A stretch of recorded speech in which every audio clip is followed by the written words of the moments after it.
अरे बाई एवढं भारी वातावरण आहे आज पालखाचं काय करती? अरे कुरकुरीत तुला पालकाचे भजे करून देते. आता भाजी धुवून घेतली, आता बारीक चिरून घेतली.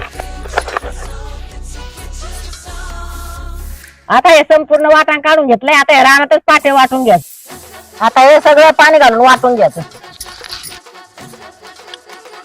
आता पिठात वाटलेलं वाटण टाकून घ्यायचं. आता थोडं पाणी टाकून हे पीठ मळून घ्यायचं. आता पीठ मळून घेतलं, आता पालक काढून घ्यायचा. चूल पेटून घेतली, आता कढईवर ठेवून घेऊ. तेल तापले, आता भजी सोडून घेऊ.